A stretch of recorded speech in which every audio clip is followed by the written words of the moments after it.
Good evening, and welcome to the Winslow Township Board of Education. Regular meeting, Mike, I'm sorry, can't hear me, can you hear me okay? All right, here we go. So I saw again and say good evening again, and welcome to the Winslow Township Board of Education's regular meeting. Today is Wednesday, April 5th, 2023. Public notice of this meeting was given to all board members and associates in a notice dated January 30th, 2023 adequate.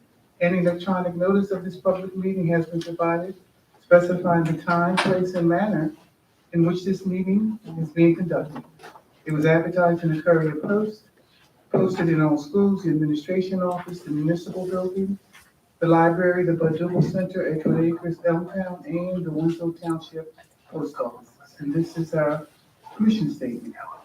The mission of the Winslow Township School District, a large, diverse, and growing community, is to educate all students to become independent, lifelong learners, critical thinkers, and caring and confident members of their community. The district, in partnership with the community, and in the climate of cooperation and mutual respect, will provide an academic environment which values excellence and diversity, encourages our students to strive for personal excellence, and assist them in acquiring the knowledge, skills, and attitudes necessary to contribute positively to a rapidly changing world.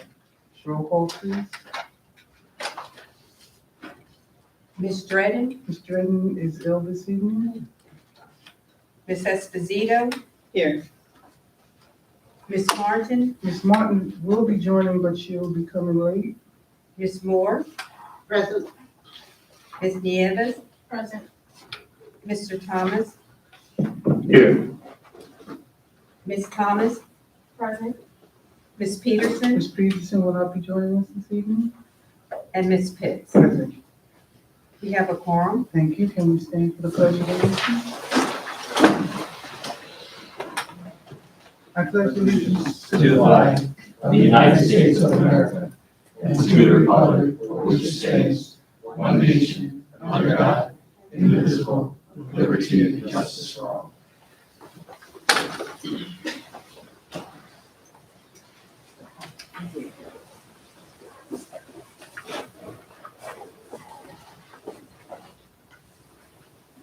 Ms. Esposito?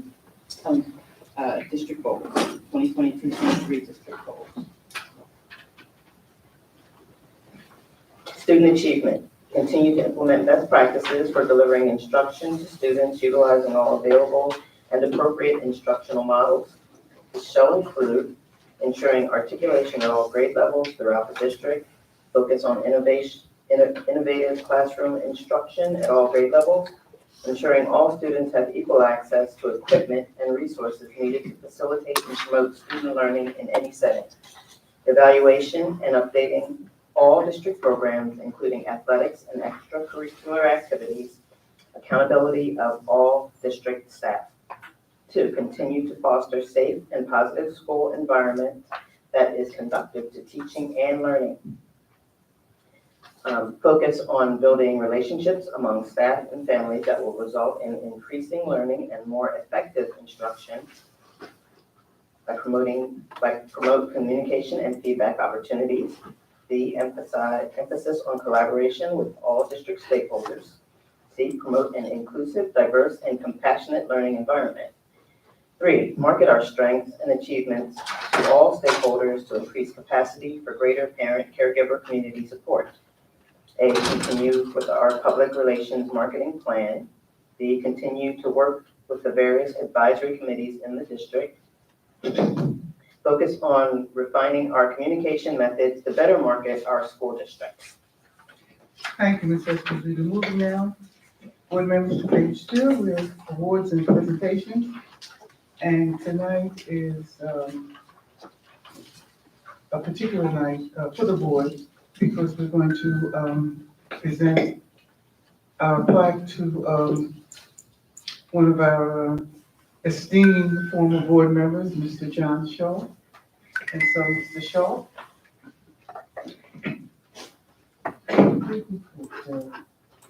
Oh, this is intimate enough. Okay. Unless you want to Take a special announcement on comment. This really is nice sound.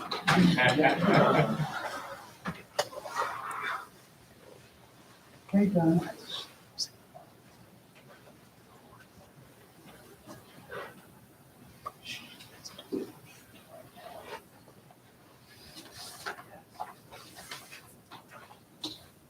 Yeah, what I'm going to do, I'm going to ask the board members who are also listed here to stand up with me as I present this to Mr. Shaw. There's no Ms. Peterson. Mrs. Spencer, do you have your microphone with you? Actually, I do. But I'm going to ask Ms. Moore. I'm going to ask Ms. Nieves. I'm going to ask Mr. Thomas to stand with me as I present this to Mr. Shaw.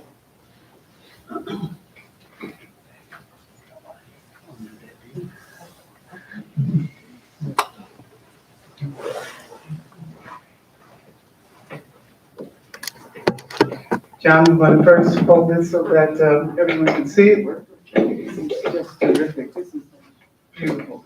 And then I'm going to read it to you, John. It says this is being presented to Mr. John Shaw Jr. in recognition of loyal service as a member of the Board of Education of Winslow Township, January 2017 through December 2022. With all good wishes, President Cheryl Pitts, Julie Peterson, Vice President Lorraine Dredden, Rita Martin, Cynthia Moore, Rebecca Nieves, Kelly Thomas, Dr. H. Major Boutique Superintendent, Tyra McCoy, Oil Board Secretary. And this is presented to you, John. Thank you for your service.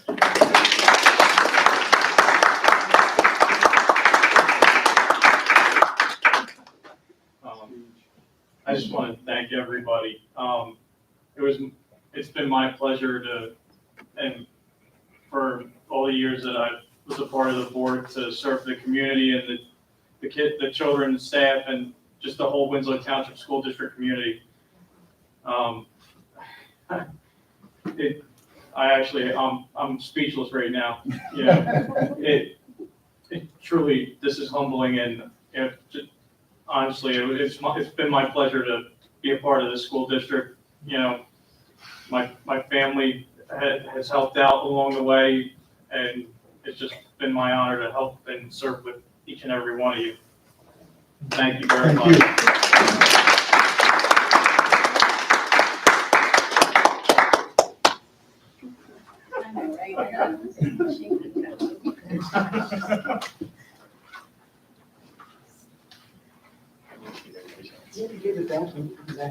What's that?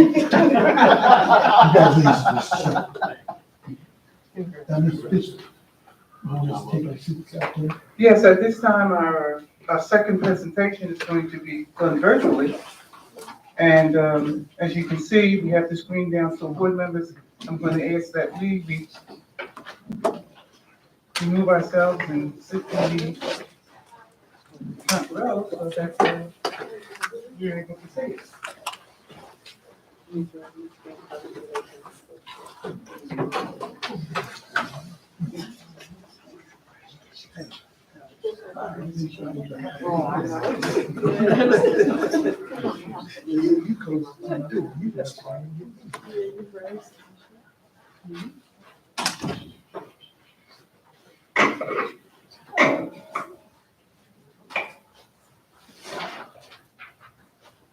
Well, good evening, everyone. Can everyone hear me? Yes. We're good? Okay. Good evening, Winslow Township. My name is Maren Smagala. I am the President-elect and Vice President of Programming for the New Jersey School Public Relations Association. I want to thank Ms. Rebecca Nieves for inviting me to present to you. I understand there's still some confusion about how you can have communications and be in line with the fiscal accountability regulations. So I'm hoping I can iron out all of those details for you tonight, give you some ideas of how you can increase your communication efforts. I love hearing that it was one of your district goals in the beginning. It's a very important piece of every district. I think that's something that we really learned a lot about during the pandemic, since communication was so key during that time. So we've had a lot of new members in our association that want to learn more about communications. So we are a professional association that is specifically giving professional development on school communications. And I'll talk a little bit about our association at the end. My day job is I'm the district communications coordinator. I'm a full-time position in North Hunterdon Voorhees Regional High School District up in Hunterdon County. I've been in my position for 16 years, so I was in place before the regulations went into effect. So I'll give you a little bit about that as well. So I'll go through kind of a short presentation, and then we'll open it up for questions. And if you want me to elaborate on anything, or we'll do that all at the end, because I think with the virtual, it's probably a little easier that way. I'm just going to share my screen. Yes.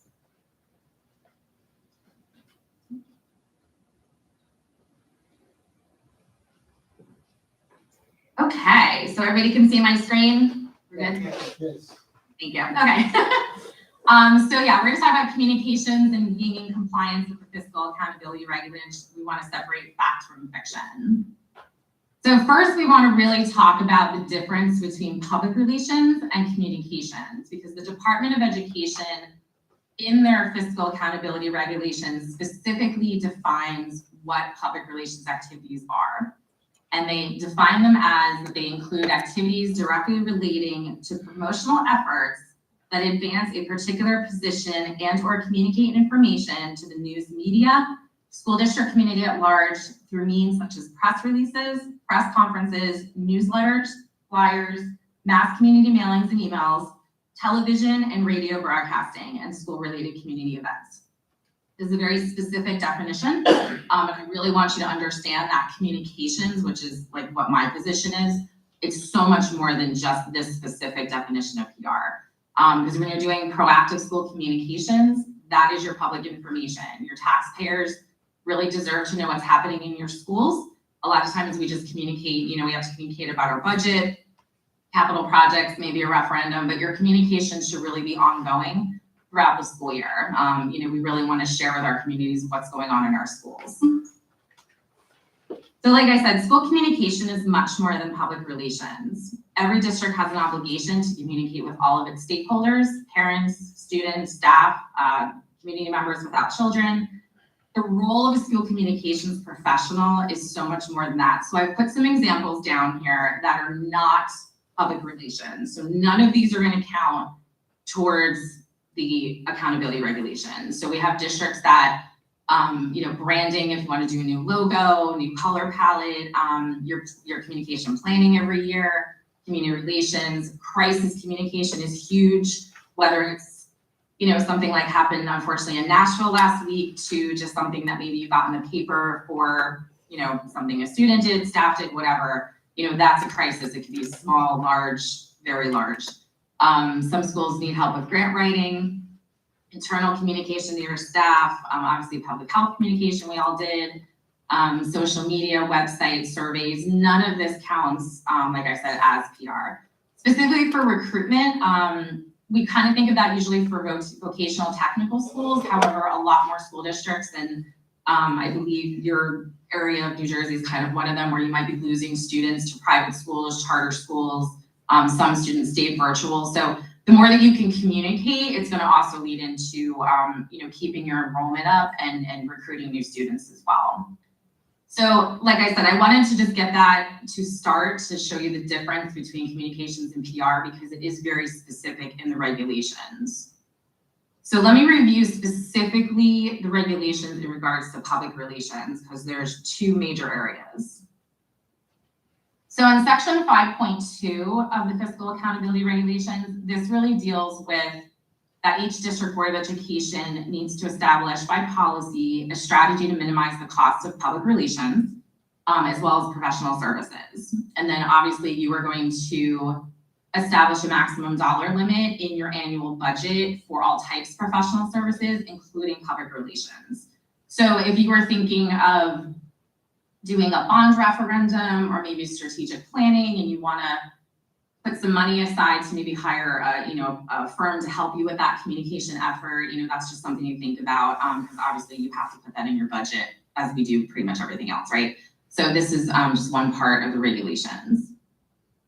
The second part, which I really want to concentrate on, is section 9.3C. And this is the section that has caused a lot of confusion with Board of Educations and district administrators, that you can't have a public relations position. And that's true. And I'll read this through. And that's why I say we want to think communications, not just PR. So this says the public relations services are incorporated into the duties of a superintendent, business administrator, and or other staff position, and are not provided by a dedicated public relations staff position or contracted service provider. Public relations functions, as defined below, should not compromise or comprise more than 50% of the duties of any one staff position. So again, that section 1 is what I read earlier, that defines public relations activities. The second one is what's really important. The Department of Ed clearly states this in the regulations. Public relations activities do not include activities such as crisis communication, website maintenance, data collection and dissemination, school operations, and development of a school district calendar or handbook.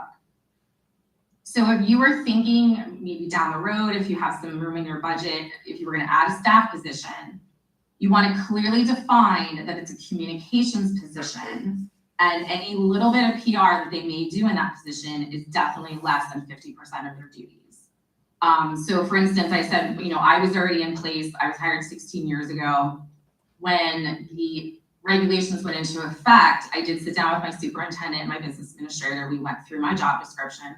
Luckily, I already had kind of a generic job title as district communications coordinator. That was fine.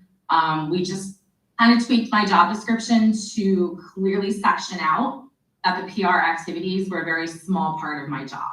And that has been totally fine. We've had no issues with county office, and many of my other colleagues are the same way. We just kind of split it out in our job description, and then you're completely in line with the regulations. So like I said, this has really created a myth among districts and boards that they cannot pay for public relations assistants because of the regulations. The fact is, as I just went over, yes, there are restrictions on PR, but you can absolutely contract or hire for communications help. So I just want to let you know the various ways that you can do that. So there's 4 main sections I wanted to talk about.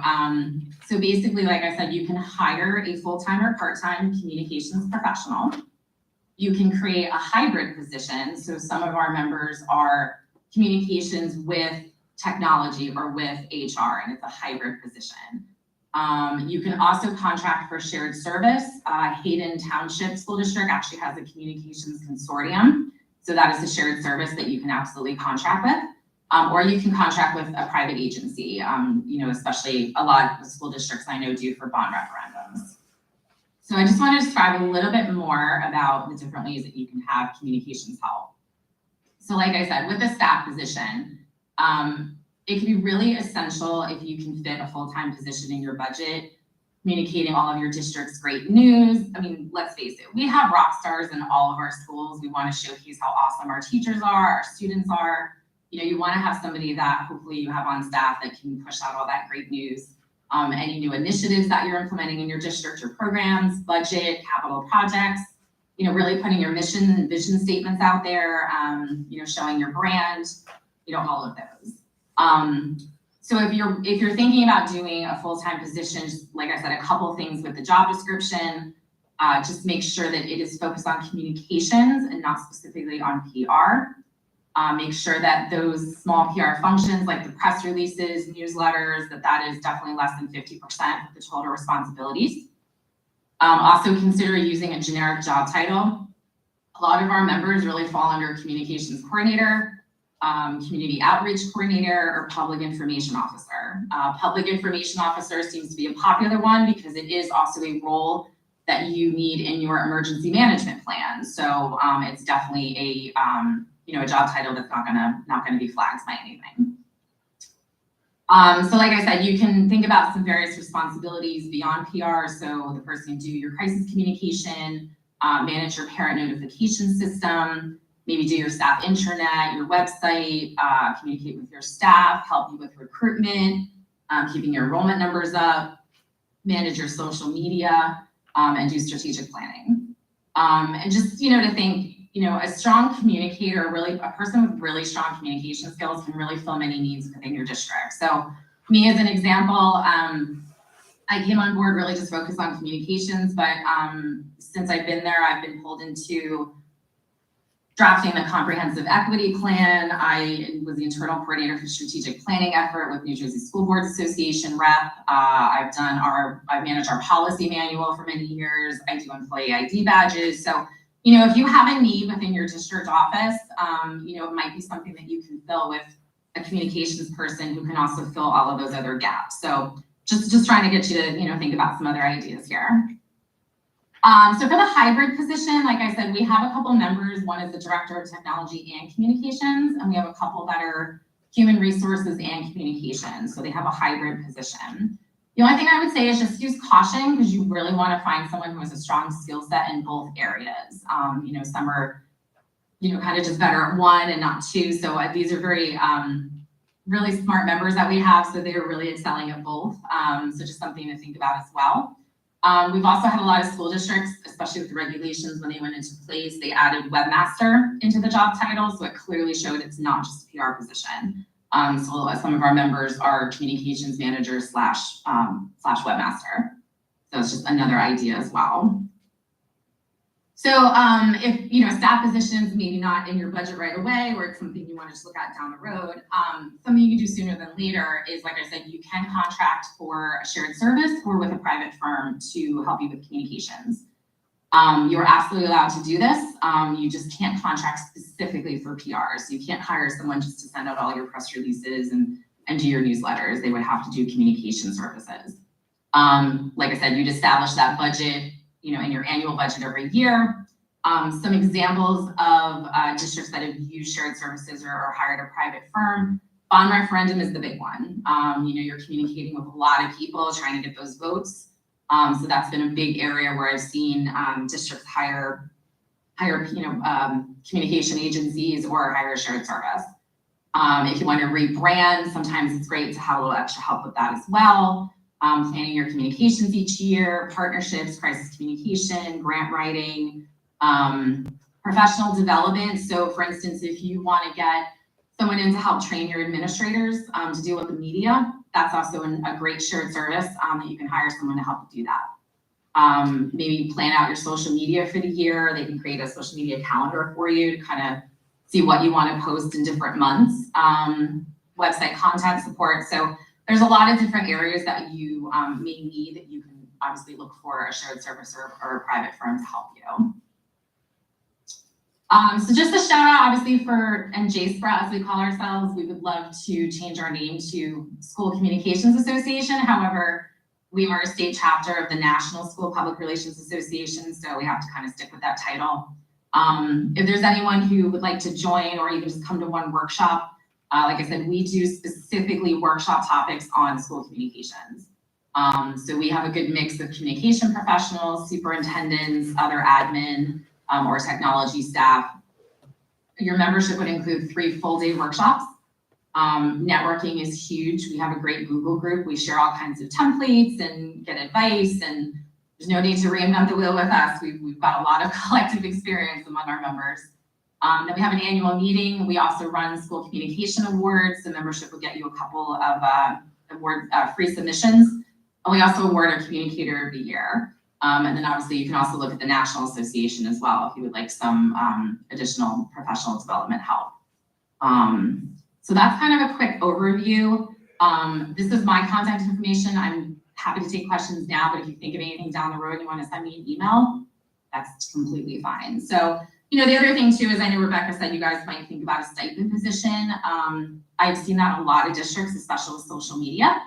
You just want to really keep some guidelines for that. Like, what do you want to share on social media? Is it leading back into your district's mission statement? So you want to have a little bit of, definitely a planned out attack if you're going to, take on social media and do stipend positions. So everyone's posting and, kind of on the same page.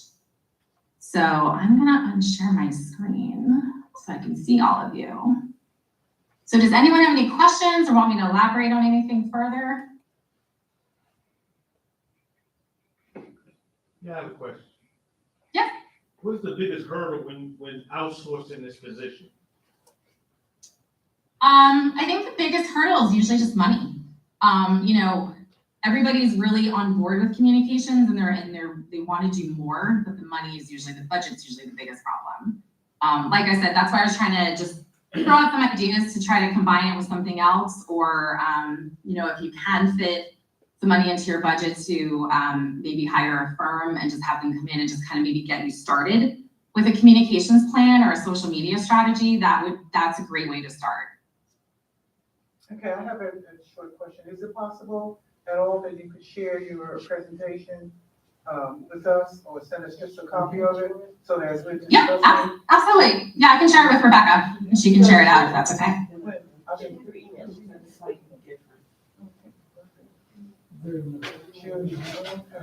I was just told that you already shared it with us, but I'm not, I'll check that. If not, then I have your contact information. I'll still contact and ask if you can share it with me. Now, one other question. The membership to the organization, is that fee, is that for an annual fee? Is that annual? Or- Yes, it's annual. We are at $395 right now, and that includes all of that. So it's actually a little bit cheaper than some of the other professional associations.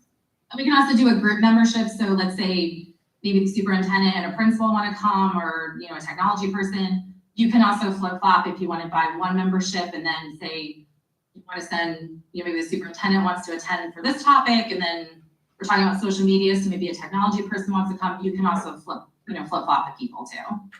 Thank you. I have another question. Mhm. If you outsource, and how much is there do you still need the service of a dedicated employee to work with to move to reach the goals that you're trying to reach with the outsource? I think it really depends on what you're hoping to do. So I think it's always best that you definitely have a designated person, whether it's the superintendent or someone in the district level who's going to, like, for instance, let's say you hire a shared service or a firm and they help you come up with this communication plan, then yes, I would say you really should have a designated person at the district level who can then, you know, get that plan out to everybody and get everybody on the same page. You know, they will come in to help you as much as you need. Again, it's probably going to depend on cost. But let's say you want to just beef up your social media and you want to reach more people, they could come in and give you a strategy, and then maybe you can identify a person in each of your schools. Like, let's say each of your schools has a Facebook page and you want to do more with it, and then they could come out, give you a strategy, and then, you know, the designated person in each school, you know, kind of go over that strategy with them and what you would like to see them post, and then, you know, they can run with it from there. So it really depends on how big or small you're looking to beef up your communications. Any more questions, board members? Well, it appears that your presentation has been pretty comprehensive, and right now we don't have any questions. So if you allow us to, as a board, to discuss this, and we will, and I can say that either way, you will be hearing from us. Yep, absolutely. I mean, we'd love to have you as members. And like I said, if you have any other questions about communications in general, maybe what I do or, you know, some of our members do, I'm happy to share. Great. You know, we are obviously very passionate about what we do, and, you know, we want to see a communications person in every district if possible, but we know that funds are tight. But yeah, I mean, you got to communicate with all of your stakeholders, and it just gets more buy-in, you know, for what you're doing as a district, and you're all doing amazing things. Just keep sharing that information out, and hopefully your, you know, community will get more excited, and maybe you can get more students back into your school if you're losing enrollment, which I know many are. So yeah, if we can help in any way, and like I said, we have a lot of templates and letters and plans, and, you know, we'll put you in touch with, you know, if you need a shared service or a firm, you know, we have contacts as well. So anything you need, just like I said, send me an email, and we're happy to help any way we can. Thank you. Thank you. Thank you so much, Lauren. We appreciate it. Yeah, you're welcome. Thanks so much for accommodating me virtually, by the way. Hunterdon County is a little far. So I really appreciate you making the accommodation. It was great talking with all of you. Thank you. Thank you. Thank you. Have a great night. You too. Good job, guys. That's why I think we come a long way.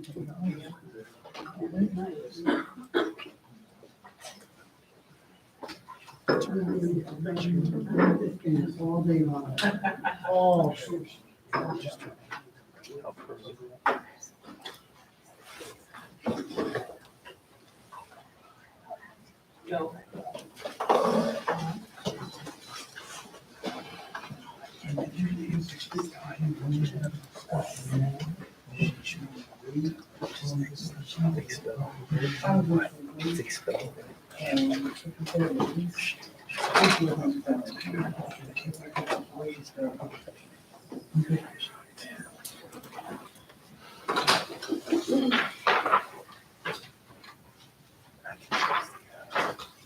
Okay. Board members, that takes care of the presentations, and now we're at the point of correspondence. Would there be any correspondence at this time? We have no correspondence this evening. Thank you, Ms. Clark. Board members, at this time, I'm going to ask for approval of the minutes from our meeting, our regular meeting, which was held March 22nd, 2023, open session. Is there a motion? Motion to approve the minutes from the regular board meeting on March 22nd, 2023, open session. Joe Thomas, second. Moved by Ms. Moore, second by Mr. Thomas. Any further questions or comments on those minutes? Hearing none, roll call, please.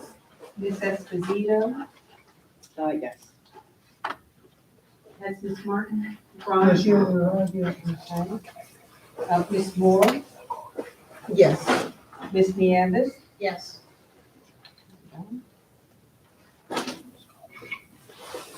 Mr. Thomas, Yes. Ms. Thomas, Yes. and Ms. Pitts. Yes, Motion is carried. thank you. Asking our board members for a motion to approve the minutes from our regular board meeting, which was held Wednesday, March 22nd, 2023, closed session. Motion to approve the board, the meeting minutes from the regular meeting of Wednesday, March 22nd, 2023, closed session. Joe Thomas, second. Moved by Ms. Moore, second by Mr. Thomas. Any further comments or questions? Hearing none, roll call, please. Ms. Esposito, Yes. Ms. Moore? Yes. Yes. Ms. Moore? Ms. Nieves, Yes. Mr. Thomas, Yes. Ms. Thomas, Yes. Ms. Yes. Motion is carried. Moving now, board members, I'm asking for a motion to approve the following minutes of the Board of Education. The minutes from our special town hall meeting that was held Wednesday, March 15th, 2023, open session. Is there a motion? Motion to approve the meeting minutes from the special meeting, the town hall on Wednesday, March 15th, 2023, open session. Joe Thomas, second. Moved by Ms. Moore, second by Mr. Thomas. Any comments or questions on that motion? Hearing none, roll call, please. Ms. Esposito, Yes. Ms. Moore, Yes. Ms. Nieves, Yes. Mr. Thomas, Yes. Ms. Thomas, Yes. and Ms. Pitts. Abstain? Motion is carried. Thank you. Moving now, board members, asking for a motion to approve the minutes from the special board meeting, which was a budget hearing held on Wednesday, March 15th, 2023, open session. Is there a motion? Motion to approve the minutes from the special meeting budget hearing on Wednesday, March 15th, 2023, open session. Joe Thomas, second. Moved by Ms. Moore, second by Mr. Thomas. Any further comments or questions? Hearing none, roll call, please. Ms. Esposito, Yes. Ms. Moore, Yes. Ms. Nieves, Yes. Mr. Thomas, Yes. Ms. Thomas, Yes. and Ms. Pitts. Abstain? Motion has carried. Thank you. Moving down, board members, I'm at the top of page three. At this time, I'm going to go through our committee reports. At this time, will there be a report from our athletic committee? Yes, Madam President, there is. Just like to start off by saying, we had a lot going on in our athletic committee. We met on March 28th for approximately 30 minutes. Myself, Dr. Poteet, and Ms. Rita Martin. Just want to report on, we had a couple seniors sign college intent in this past week. Jalen Wall is going to Lackawanna College. Jamal Peterson is going to Iowa. Oh, Janelle Renee is going to Western Illinois. These are all track scholarships that are heading out to further their education. I'm sorry, Mr. Thomas, you said what kind of scholarships are these? Track. Okay. Okay.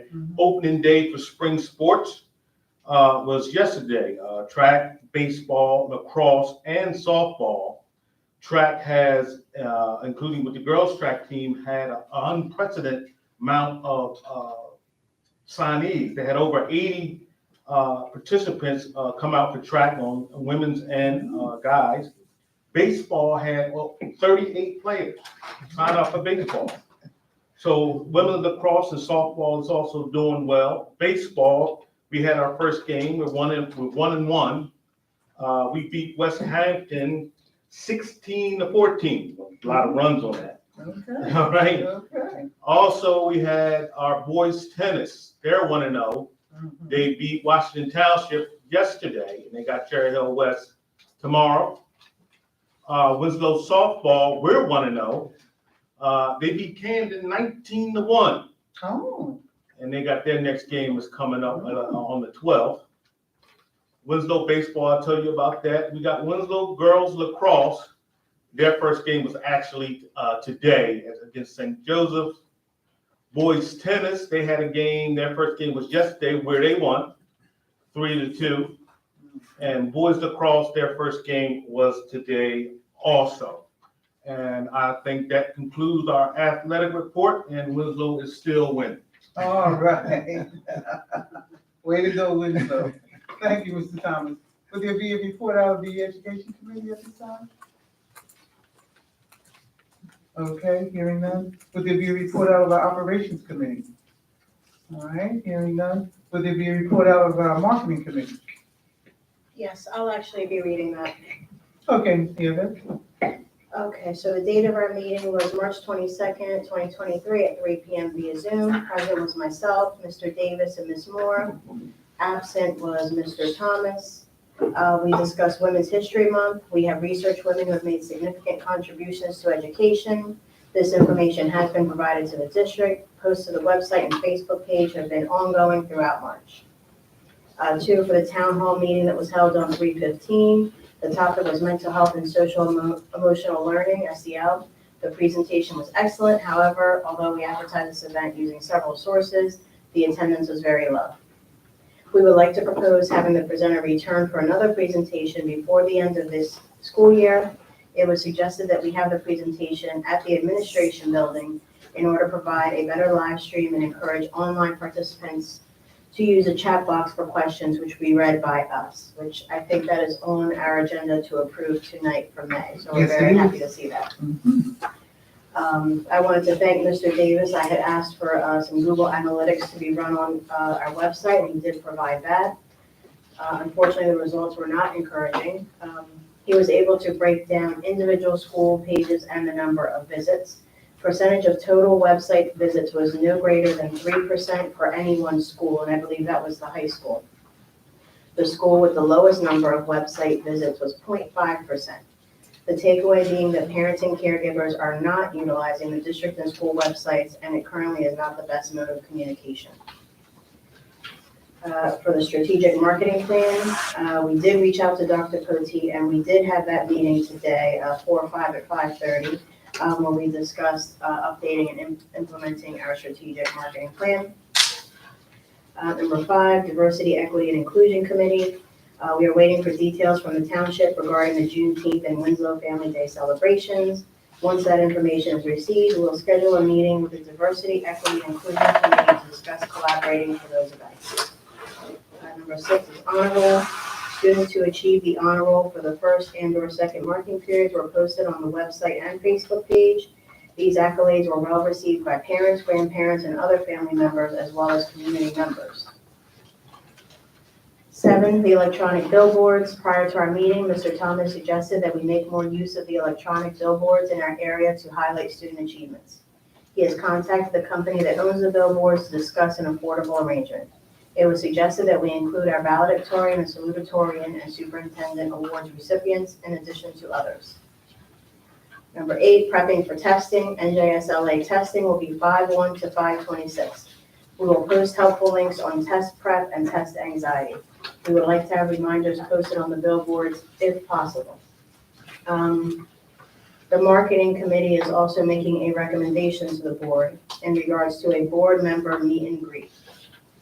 In order to attract more parental and community engagement, it was suggested by myself that we have meet and greets with the board members. These would be small group gatherings held in each ward.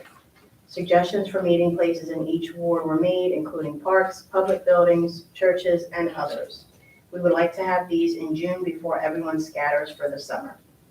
The meeting ended at 3:39 p.m. and this was submitted by Cynthia Moore, committee chair.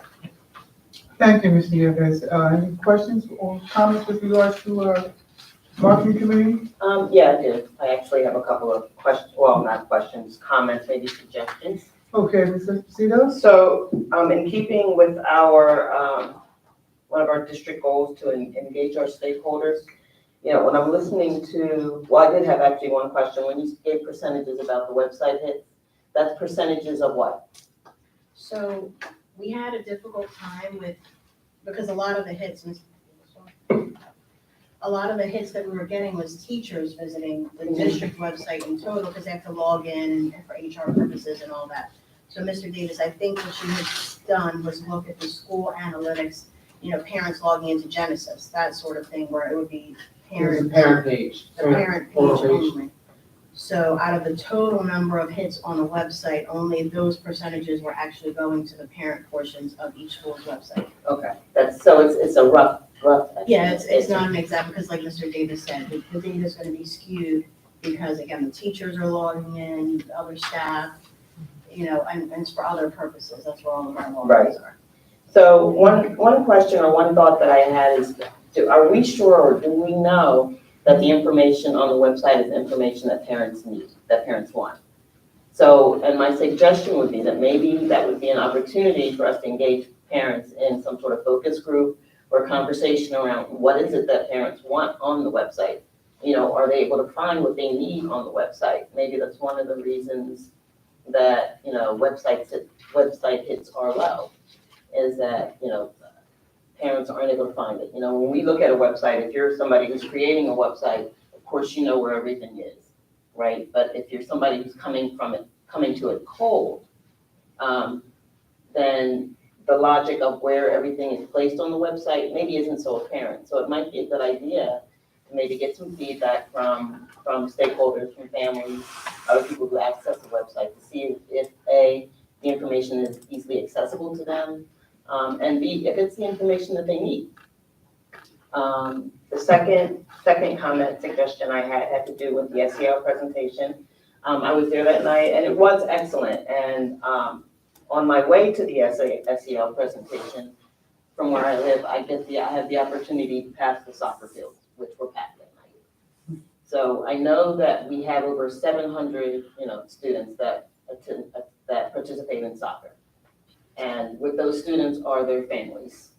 So I'm thinking that it might be a nice idea if we were able to reach out to the folks in the soccer folks that run the soccer organization and collaborate with them. Again, reaching out to stakeholders to say, look, we have this important event coming up. Can you share this information? Can you share this information with your families? And maybe even make this a special night where there are no soccer practices or soccer events. You know, I don't know how feasible that is, but I think it's worth a conversation to let them know that this is something that's going on. Can you share this with your families? Can you let them know that this is something that's happening and that we would really like them to attend? Even if it's on their phones. You know, people are, you know, while families are sitting around with their kids practicing soccer, A lot of times they're looking for something to do. So just make it easily accessible, especially since you're talking about making, providing a more accessible live stream, correct? Yeah, the goal is to actually, it's gonna be in this Right, room, so they'll be able to stream it. And it's probably more feasible, they can do it while they're on the soccer field. Right. Given how I can tell you how soccer is running right now, because my daughter's playing. They're only getting one practice a week because of field space, so they're not gonna cancel a whole night. okay, so that's fine, and I'm just using soccer as an example. Just because, like I said, on my way here, I passed the soccer field. I think that it would be a good opportunity for us to reach out for the other, whatever sports or activities, reach out to our community stakeholders and say, this is something that we have going on that's beneficial to the parents, and to have them promote it, ask them to help promote this. So, Ms. Esposito, that's a good recommendation, but you're saying reaching out. Do you have any thoughts on how to reach out? How do we do that? What's the method? And I would is say- it wide open? Is it, what method? I mean, I'm thinking now with regards to what was, we talked about previously, survey works. We were saying about we need to find out from parents what, what they would like to see, what their concerns are. One of the ways in which we can get that is through survey. Yeah, okay, but in terms of reaching out to our community stakeholders, I'm talking about, just starting, just as a, like, since we haven't done this before, I'd say start easy, just with an email the president of the soccer association, email a family success center, email community kitchen, let them know this is something that we have going on, and this would be a great opportunity, this is very important to families, can you share this out with your families? Ms. Esposito, could we use or ask board members to be that liaison in each of his wards to help with that? For example, many of you have connections in your wards and communities. You know who those individuals are, who's in charge of those various organizations and things of that sort. So if the board members would use your arms and extensions to communicate with those individual activities that are going on in the school district, I think that would also be helpful.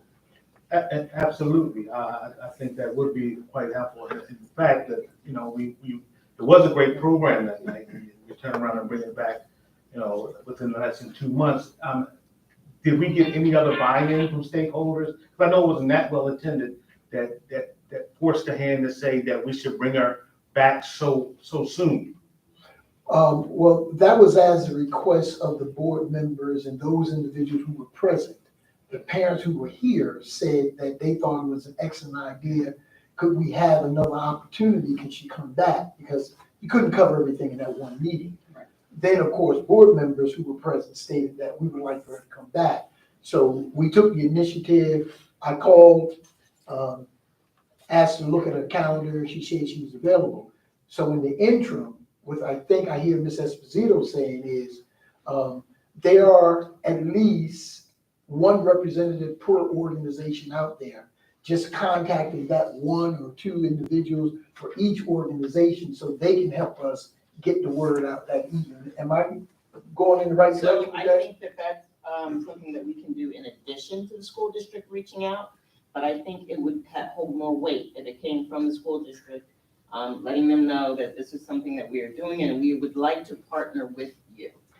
to get the Right. word out. Ms. Esposito, you are representing the school district, you're a board member. Right. but So that's what I'm saying. Superintendent. Right, I understand that, but see, again, you represent an entire ward, and as a board member, I'm asking for your assistance Sure. because you're there. So in as much as, and I have contact information for most of the, little league, bitty league teams, because we try to do some things earlier in the year. I don't have a problem doing that, but I would like for you guys to reinforce Absolutely, that. like I by said, in doing addition to, I think that's a great Okay, idea. not a Yeah. problem, not a problem. Okay, so I guess what I'm saying is that this needs to be an organized effort, Absolutely. you see, so that we don't. I think we should definitely be intentional. I think we should make an effort to intentionally engage our community and our families and let them know that this is a priority. And so what I'm saying also, Ms. Esposito, is that if indeed we're going to use the method, as Dr. Kuti has explained, as each of us, certainly we all live in wards, we would want to, I would think, have a uniform kind of message, whether it be a flyer or a statement, and we would also want to have some sort of a schedule with regards to time and how we're going to do that. So, sounds to me, Ms. Esposito, and again, your recommendation, I think, is great, and I think if it would be helpful, Ms. Moore, Marketing Committee, Ms. Moore, Marketing, doesn't it sound as if this is something that's a Marketing Committee, Ms. Moore? Because at this point, I would say we could begin, certainly we could begin by one or two board members committing to a particular ward as we begin to formulate this plan. Yes, no? I can commit. Well, there's several of us in Ward 3 here. Okay. But thank you, Mr. Thomas. Since you commit, then let's let you do Ward 3, and certainly you can call on any of us who also live in Ward 3. Does that work? Works for me. Okay, so, Ms. Moore, if you're keeping practice, Mr. Thomas is going to be the point person in this for Ward 3. Ward 4, who is Ward 4? Ms. Moore, do you live in Ward 4? I sure do. Oh, okay. All right, so there we go. It's Ward 4. We have 3 and 4 covered. Ward 1. Ms. Thomas, do you live in Ward 1? Okay. Ms. Kelly Thomas could be the point person for Ward 1. Ward 2? That would be me. Oh, I thought so, Ms. Nieves. I'm a little confused. How's that? I don't want to turn this into a huge thing. So Ms. Esposito, what your thing was just reaching out to community organizations to advertise our May town hall. Because I don't want it to be confused with the marketing committee's recommendation of the board member meet and greet, which will probably happen most likely after this event. And the difference with the board members, and that was a question I'm going to ask with regards to the meet and greet, is that I don't think it would be best if we would do it ongoing and not just have it a one and done. Because I see that it says June, we would, if indeed we are going to do something like that, Ms. Nieves, step out into our wards, various wards, to make ourselves available, we would want to not just restrict ourselves to June, you see. But that was, I was going to make a comment on that, but getting back to what we're talking about right now. And so, Ms. Moore, I think we have point persons assigned, excuse me, for each of the wards who will be reaching out, Ms. Esposito, and contacting the various organizations to let them know what's going on, that we're bringing back the speaker for May 15th. Was it May 15th? 17. 17th. Is that not correct? Are we all on the same page? Am I missing something? Nope, I'm not missing anything. And we will, as a school district, make our initial contacts that we would do and do some things in addition to what we would normally do. However, I do want to mention the first organization we reached out to was the township. We asked them, are they having any activities scheduled for May 17th? They said they did not, because I just wanted to make sure that there wasn't a large gathering of some sort that was planned in advance. So I did speak with the township. They do not have anything. So Okay. that area has been taken. And I just have one small question. And that, how are our communication, is there one specific way we can do it, or how do you expect? Is there one method? Yes. Well, we're going to do a flyer like we did before.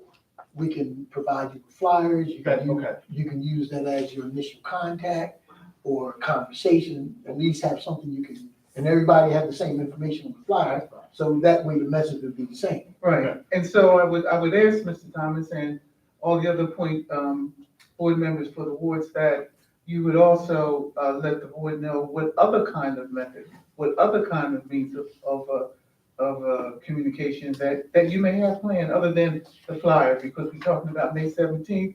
It's a little over a month and a half. So we need to. Well, we move weren't going to start to expeditious. push until we came back from spring break. Right.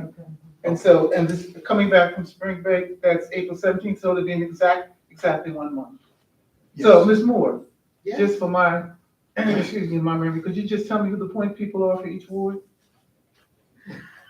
It's a test. It's a test, right? Okay, I can't get this thing to work right, but that's another story.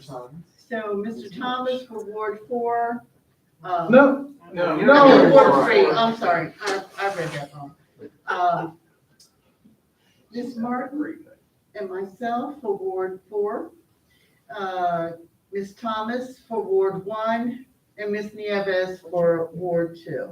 okay, And so, I'm adding Ms. Esposito for Ward 4 too. okay. And also, Ms. Moore, you can add me along with Mr. Thomas for Ward 3? Yes. Okay.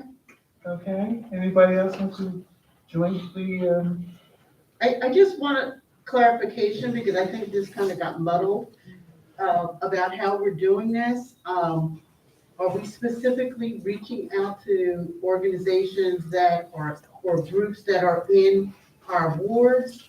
Because I yes, know like with the soccer association, that's township wide. right, So I think this kind of started off with, let's reach out to these organizations, not necessarily based on where we live.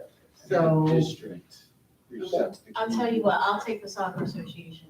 there you go. There you go. okay, so Ms. Nieves takes the soccer association along with her Ward 2? Yeah, I can do that. Okay. All right, Is thank that, you. is that clear for you, Ms. Moore? Yeah, that's fine. Okay.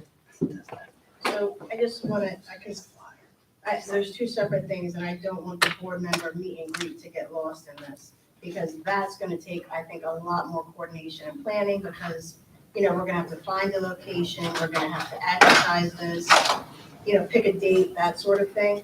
It's not as simple as just sending out an email. And my follow-up to that was actually going to be that board members intentionally not be in their own ward. Okay, and I think that's a good recommendation, but let me just say this, so, That's max of 4. 4, oh yeah, we do understand, no more than 4 going out. Now, what I'm saying is that, so board members, are we finished with the May 17th? We're clear on the May 17th, what we're going to do? Yeah. Now, yes, now we're going to move on to the meet and greet. And I have a few questions for the meet and greet. I think it's a good idea, number one. Number two, I like the idea of board members going to wards that they don't live in, and I think that's good. I would like to see that just go beyond June, though. Well, let's get one done first and see Well, how it goes. Okay, well, and I want, so what, talking about coordinating and planning, we still need a coordinator from this board. We got the marketing committee. Oh, yes, we have the marketing committee. Oh, yeah, no, we'll plan it, we'll So plan it. we're gonna Just stick kind you of tell you where wherever we need you to board be, you how's want that? That's fine. Okay, any more questions on that? All right, Yes, Ms. Martin. Ms. Martin. Yes, in reference to the meet and greet, Mr. Levis, do you think that it would be possible for us to utilize the township committee? In what way? Well, because they're all in different wards. So have them come out with us? Support us, yes, why not? So it's a joint kind of school board member? I mean, it's an idea, it doesn't have to flow at all, but what I was thinking is that they might know their areas a little bit better than us, that would help us to go to points that would be most effective. That may not even be true. Mhm. That might be good for a follow-up board meet and greet, I think. Okay. For the township. Okay. And especially if we see this continue, I would think maybe just for the first meeting, just make it a school education thing. And then, the township, of course, they're welcome to join us for future meetings, I think. Thank you, Ms. Davis. Thank you, Ms. Martin. All right, thank you for that report. Would there be a report from the Diversity, Equity, Inclusion? Not at this time, Madam President, but we will be meeting April 19th. Okay, the policy committee, I don't have a report at this time, but when we come back from break, just be prepared that we may very well meet that Thursday. I will certainly let you know ahead of time, members who are on the policy committee. Citizen Advisory Committee, did there be a report? No At this report. time? The Citizens Advisory Committee will not be meeting on Thursday, April 6th. They will be meeting on Thursday, April 20th at 7 PM here at the Administration Building. Thank you, Ms. Martin. Moving now, board members, I'm still on page 3. At this time, I'm asking for a motion to approve the superintendent's report. However, before I ask for that, I would bring your attention to, under the superintendent's report, on page 4, I have just a brief question. Number 14, Bring the motion onto the table. and Okay. do the question. okay. All right. At this time, I'm asking for a motion to approve the superintendent's report that begins at the top of page 3 and continues through to the bottom of page 6. Is there a motion? Motion to approve the superintendent's report that begins at the top of page 3 and ends at the bottom of page 6. Joe Thomas, second. Moved by Ms. Moore, seconded by Mr. Thomas. Any further comments or questions? I have one. Mr. Thomas? On number 23, High Yes. School CT Career Expo, is that open to the public or parents? That's just open to the students. Okay. That's a student activity and more career-based. So the young people have an opportunity to listen to people who are in the career and find out the kinds of things they can do if they wanted to pursue TV production as a career. And this is going on during the course of the day. So the response is for the students. Okay. I have just a brief question on number 14, school donation acceptance. The donation is the amount of $60, and that's fine, but only 4 people are going to the zoo? Those are the people that need this The assistant. assistance, okay. And number 15, with regards, according to number 15 right now, there's a fusion fitness going on and. Yes. Mhm. Do we know how many teachers attended it? No, it's open and it's voluntary, so we may not have an exact number until the day. Okay. I have another question, Madam President. Yes, Mr. Thomas. It's on page 10. I don't know if this is in the right preview, number 16. We didn't get there. No, we're not there yet. We're still at the superintendent, but that's your fine. Okay. So any further questions on the superintendent's report? Okay, hearing none, roll call, please. Ms. Esposito, Yes.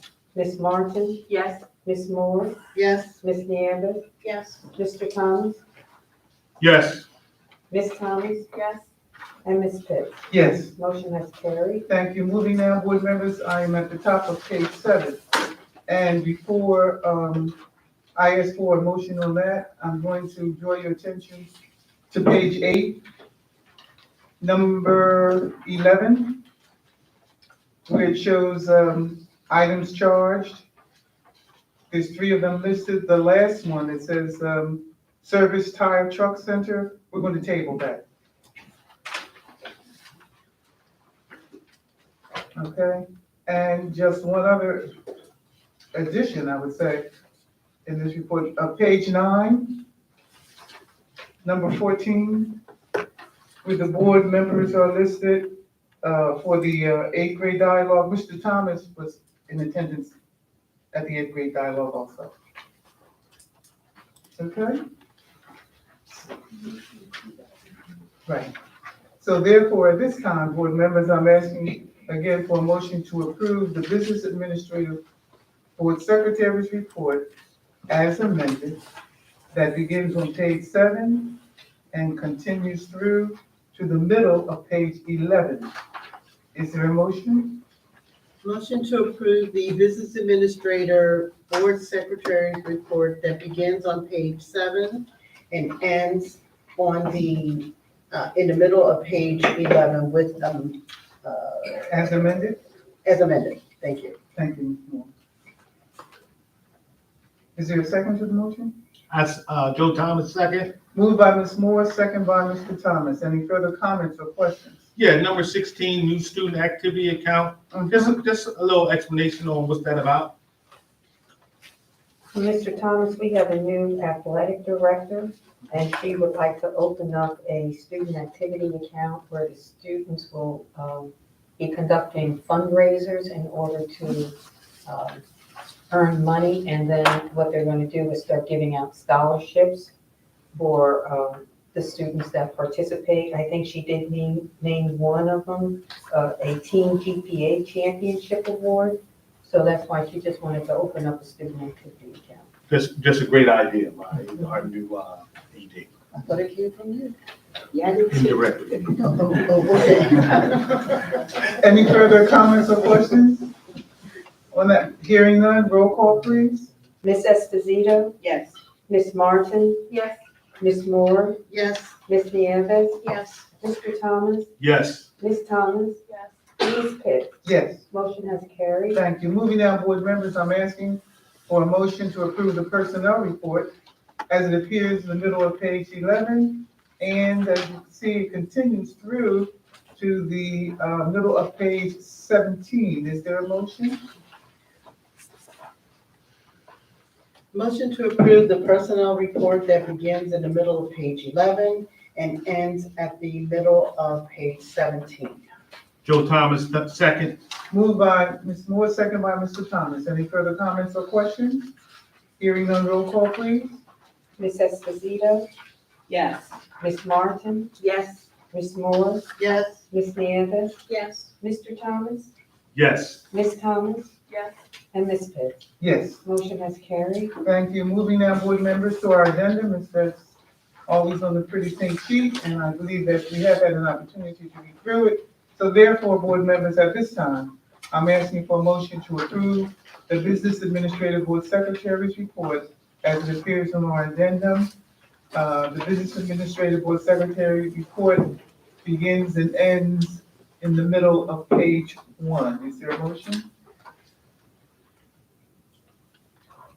Motion to approve the Business Administrator's Board Secretary's report on the addendum that begins at the top of the page and ends in the middle.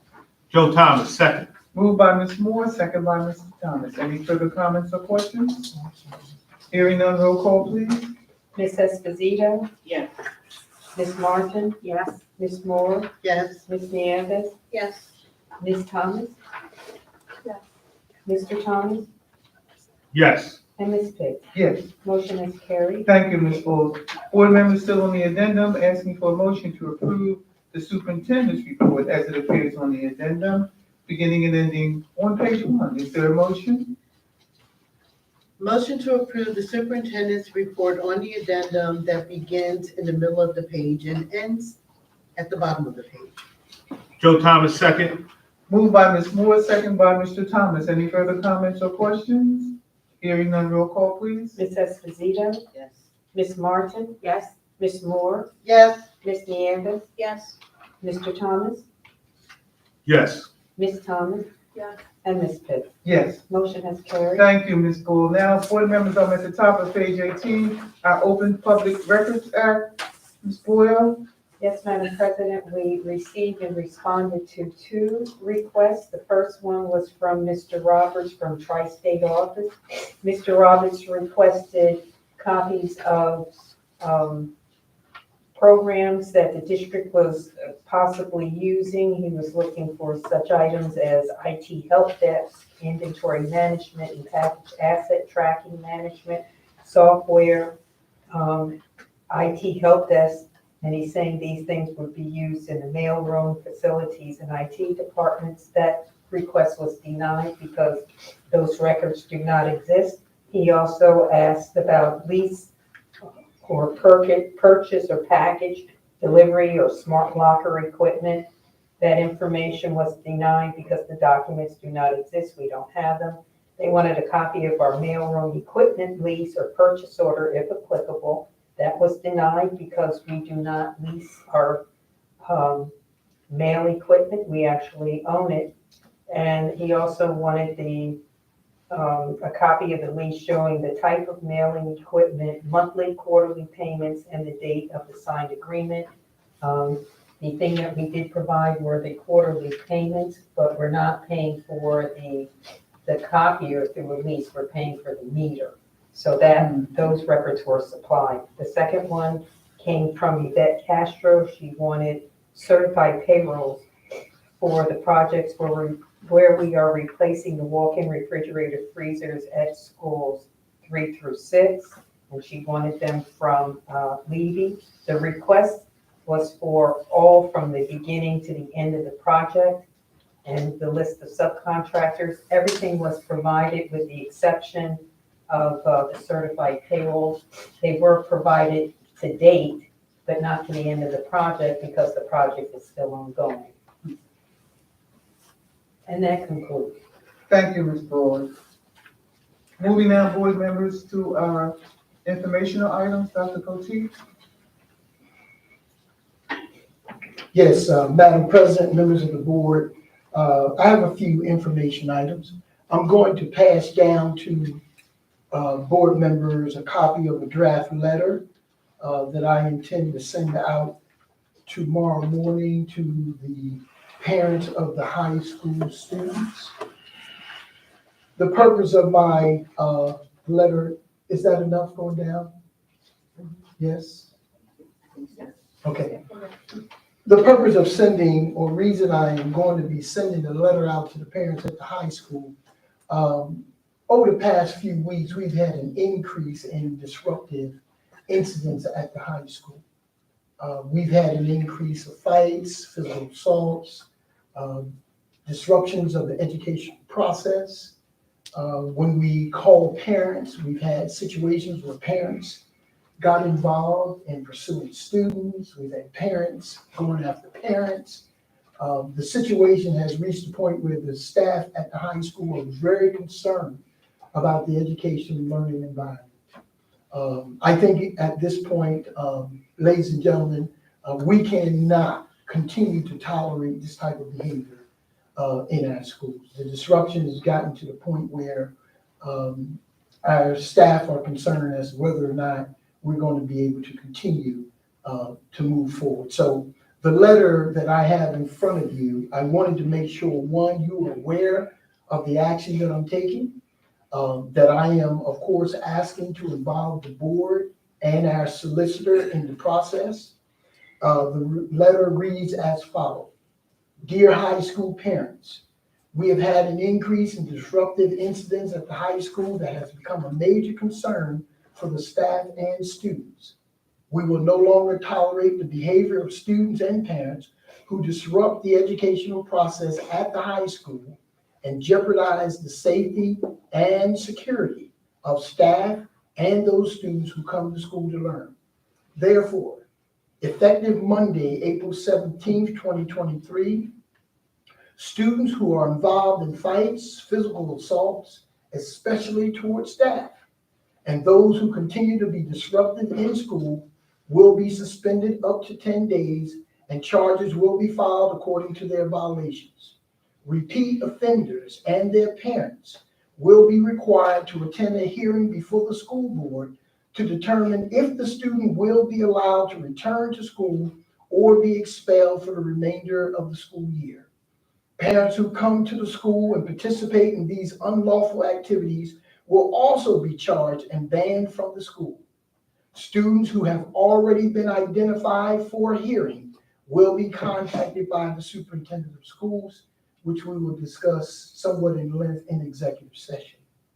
We also want to make it clear that students who are suspended will forfeit their privilege of participating in any athletic or extracurricular activities, including but not limited to prom and graduation. We truly understand that the overwhelming majority of our students have never violated any of the school rules, and we thank those parents for their continued support. However, this letter is to serve as the first and only warning to those students who return to school after the spring break with no intentions of learning, will be sent home if they continue to violate school rules. We're asking all parents to please take some time over the break to discuss this serious matter with your child. This letter is going out under the signature of the superintendent and the building principal, whom I met with to discuss those issues. and I pledge my support to him and teachers. We have young people up there who come to the school who have no intentions of going to class, they have no intentions of learning, and it jeopardizes the learning environment for those young people who come to school to learn. So ladies and gentlemen of the board, I want you to know that this letter will go out tomorrow morning. Give all parents an opportunity. Mr. Morello will make sure that it's in the possession of every parent, give parents an opportunity to discuss it, and come Monday morning, April 17th, it will be in effect. I'm hoping, ladies and gentlemen, that no one take this as a vital thread and it's not going to have any input, that we're not going to follow through. But I think on behalf of our teachers who have been asking for the support, that we provide them with the support, because everyone up there has been working very hard. But I want to say to you that that small percentage of young people who continue to cause problems for us at the high school can no longer stay there without us getting involved and letting those parents know that the school's there for their education and for their education only. Teachers should not have to do anything beyond providing with instruction and prepare those young people for whatever their goals are in the future. Are there any questions at this time about this action? Doesn't seem as if the board members have any questions at this time, Dr. Bowles. Okay, then I'll move on. Any comments, questions? At this? Actually, I did have a question. Yes. So it says that any student involved in an altercation or fight, how are you going, what's the process that you're going to use to determine if the child is? Well, we're going to follow the normal process that we have. You do your investigation, you make your determinations based on the evidence, the witnesses, etc. The main thing that Mr. Morella had brought to my attention are the repeat offenders. You know, young people coming up there for, and getting suspended is all right. It's like a vacation. They come up back, want to do the same thing, we call parents up. There's no change in the behavior. It's just constantly going on and on and on. And we want those young people to know, one, we're not going to tolerate it. If you want to fight, we're going to send you home. Two, in order for you to get back into school, you're going to have to come down here and meet with us. And if we send you back, it will be on a probationary status. We want those parents to sign off that they're going to be accountable. And if your child continue to violate the rules, this is what's going to happen.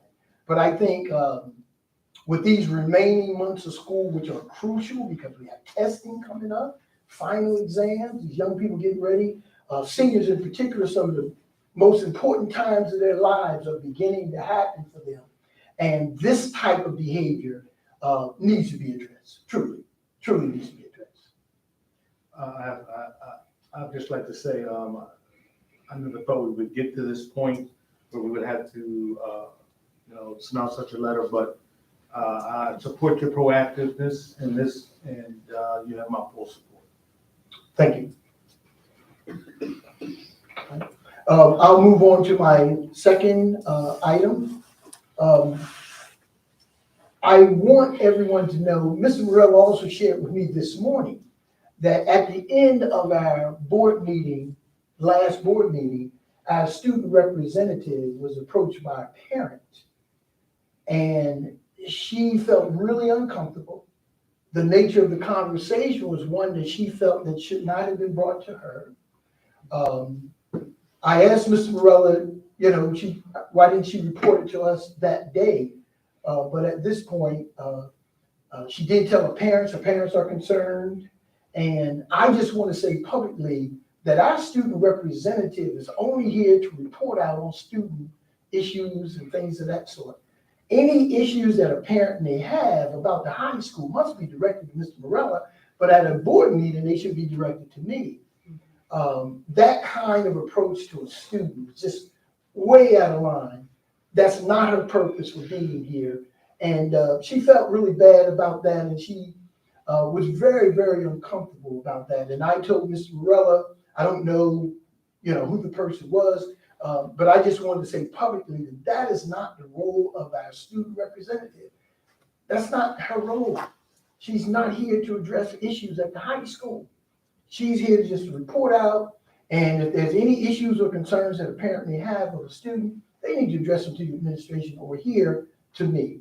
I will reach out to Janai's parents tomorrow and let them know that, first of all, we apologize because, they're concerned, and they, of course, and she, that's not her role, that's not even part of the stature, and it's just way out of line. So I just wanted the board to know, the public to know, that if you have any questions or concerns, we will address them, but do not approach the student for any reason. Can't believe you have to say that, Dr. Ruthie. It's amazing.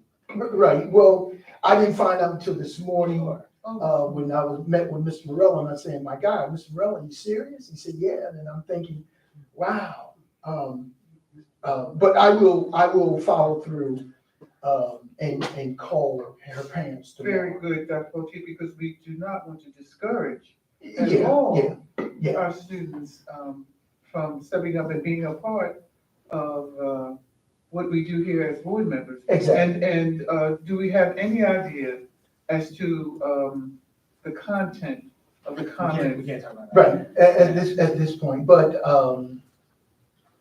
it was more or less saying to her, she wasn't doing the job. And so that's the Come to report to us. right, she wasn't doing the job, and she, whatever, so I'm like, wow. But anyway, I'm gonna leave it at that, as broad as it is. We'll do what we have to do on the other end, but I just want to say it publicly, we'll need to go on the record, that is not the role of the student representative from the high school. It's unfortunate that an adult. Yeah, so we will move forward, all right? We've already had a lot of discussion on May the 17th for Dr. Aiva to come. It has been recommended that we have the session here, which I think is a great idea. With all the PR we're going to be doing, we're going to say first come, first serve basis. We're gonna have overflow over at the middle. Okay, right. With communication, that's right. That's right. Communication. That's right. Not That's- PR. yeah, that's right. Communication. Keep me focused, keep me on track. We may have a pretty good turnout for that session. But as you know here, the maximum is only 70. We fill in, we are counted as that 70. The administration that are here, we are counted as part of that number. So it'll be on a first come, first served basis. I'm hoping that's a problem for us because normally it isn't. So I'm hoping we get enough people to come out to fill the room. And those who come after the fact will not be able to get in, but that's not a problem we've ever had. So I'm hoping it's one that we need to address at some point. All right, ladies and gentlemen, that concludes my information items for this evening. Thank you, Dr. Poteet. Enjoy your spring break because everybody's waiting and anticipating. So if you're near any of the schools, don't go up in the parking lots. But it's much needed and deserved, truly. It's been a long year. People been doubling up, tripling up, Yes. doing everything for us to go from day to day, week to week. And that's why it's so important for us to address the issues. Yes. So that our staff and everyone can get the things done. Again, it's important for me to emphasize the fact that I know the overwhelming majority of those young people at high school, 95%, have never been a problem. And but we're all looking for our spring break, and I wish everybody well, and I'm looking forward to spring break also. Thank you, Dr. Poteet. Moving now, board members, to old business. Actually, Mrs. Fitz, Yes, I do have some information that I'd like to share just for our families in the district, fine. that I became aware of, came across my desk. I know that we have a large number of students that, may be Medicaid eligible. There are, some changes that are going on coming out of the pandemic, where many students were covered, or families were covered, and nobody was reevaluated during the pandemic. But coming out of it, some of that is changing. So I just want to make sure that families are aware that Medicaid eligibility determinations are going to resume on May 1st. May 1st. That's right, and so. Is that a Monday? I'm not sure what date May 1st is. I have my but- calendar. So we're gonna make sure that, families are looking for information in their mailboxes, that they are looking for a notification from NJ Family Care, Right, and that they respond to those notifications as quickly as possible to make sure that they stay eligible. Also, as of January 1st of this year, all children ages birth through 19, regardless of immigration status, are also eligible to enroll in NJ Family Care. And finally, the Affordable Care Act is available, even though enrollment period closed. mhm, If you meet income requirements and there's any kind of life-changing event, you can still apply, as long as it's done within 60 days of that life-changing event. We want to make sure that all of our families are covered and have medical care. right. Now, Dr. Poteet, is it possible that perhaps we could do a paragraph, place it on our website, consolidate this information, get with Ms. Esposito, and, Department of Health has these really handy flyers. Okay. We could post them or even post a link to their website. oh, They're in English and Spanish and actually several other languages, but. right, Ms. Esposito, would you send that information to I us tomorrow? absolutely will. Now, I don't want to be facetious or anything, but Mrs. Nieves already told us they don't go to our website anyway, so. I'm opposed to being there. I'm opposed to it. But if you send it to me, I'll do that, put the link and everything. Great, thank you, I appreciate it. Not a problem. moving now, again, old business.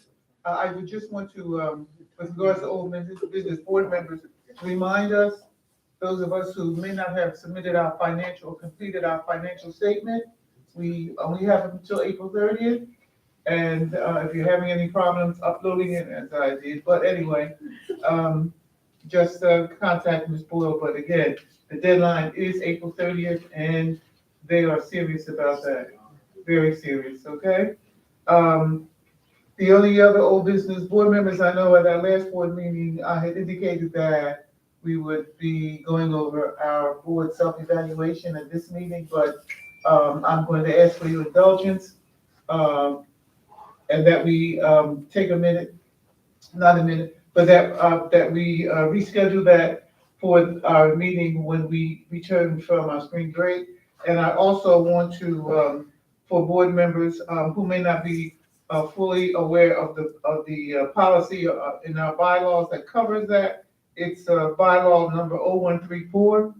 So please take a minute and look at it. It's just 1 or 2 paragraphs, but it'll give you some insight as to exactly why we have to do our self-evaluation and do it in public. Okay, so those, any further old business? Actually, I had one thing. I don't know if this would be considered old business or informational, but Okay, I just wanted to share. So I did notice in the board that we approved the date for prom for this year, and I just wanted to That's share. next year. That's next year. That's for next year? Mhm. Okay, but it still applies for this year. I just wanted to make sure that families of students with disabilities that are interested in attending the prom, now is the time to find out, if you need any kind of accommodations, this would be the time to approach, Mr. Morella or the child study team to make sure that you can get those accommodations and not wait till the end or wait till like the week before prom. Now is the time to reach out. Thank you, Ms. Esposito. Moving now to new business. Board members, would there be any new business that you would care to discuss at this time? Hearing none, we can move on to our public comment. Mr. Long? Thank you, Mrs. Pitts. The Winslow Township Board of Education highly values the input of citizens in making important decisions that affect the children of our community. We also believe in the rights of citizens to observe board meetings, to ensure that all of our citizens have the opportunity to attend school board meetings and offer comment, and to ensure that the board can conduct the important business of the district. We ask that the speakers follow the guidelines for making public comments. Notation of public comment on agenda items. The board president or board secretary will recognize those individuals in the audience who wish to make comment. Please respect the following procedures. Number 1, all members of the public attending school board meetings must treat each other and the board with respect. Number 2, state your full name and address. 3, Please limit your comments to 4 minutes. 4, submit your questions to the Board of Education with your name, address, and telephone number where you can be contacted. Your question will be answered within a reasonable time.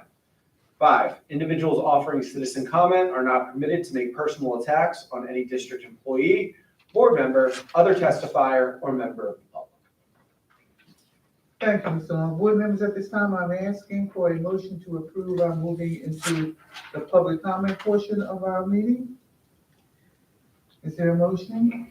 Motion to approve the opening of the public comments portion of our meeting. Joe Thomas, second. Moved by Ms. Moore, second by Mr. Thomas. All in favor? Aye. Any nays? Hearing none, thank you. Board members, we are now into our public comment section. Ms. Boyle. Madam President, no one has signed up this evening Okay. to speak. All right, thank you, Ms. Boyle. I'm going to ask, I see our tech department says no one is in queue. All right, fine, thank you. So therefore, board members, at this time, I'm asking for a motion to adjourn the public portion comment of our meeting. Motion to adjourn the public comments portion of our meeting. Joe Thomas, second. Moved by Mr. Moore, moved by Ms. Moore, second by Mr. Thomas. All in favor? Aye. Any nays? Thank you. Mr. Long, executive session? Yes. Executive session.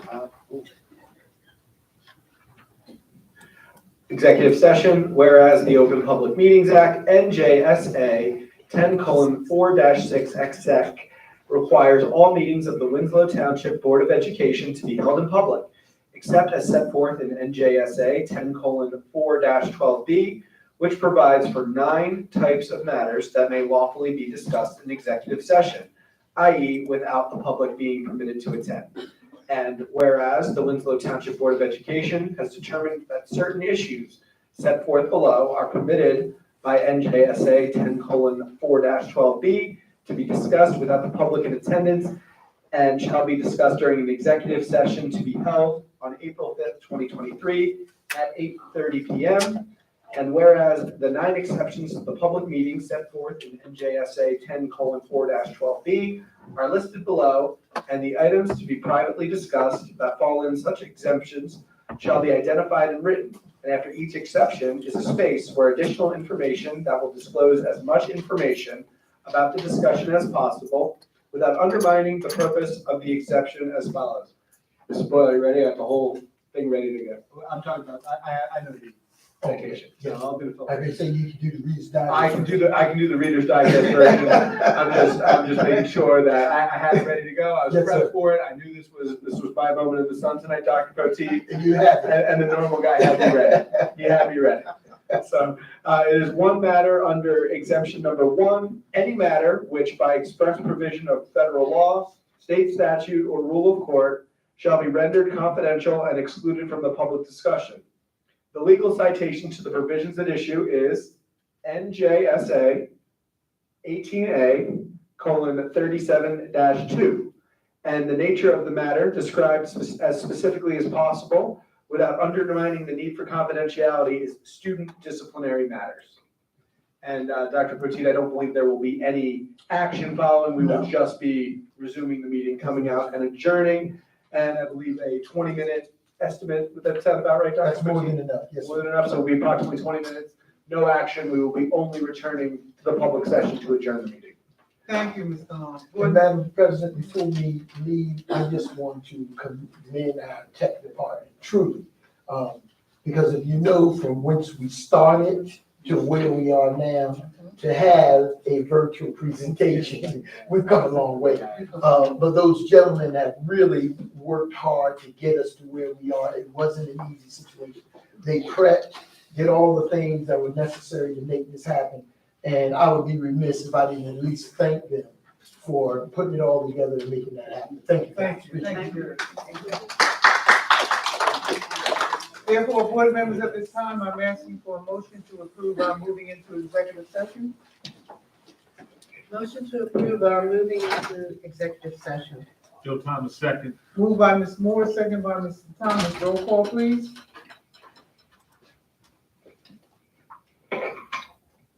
Ms. Esposito, Yes.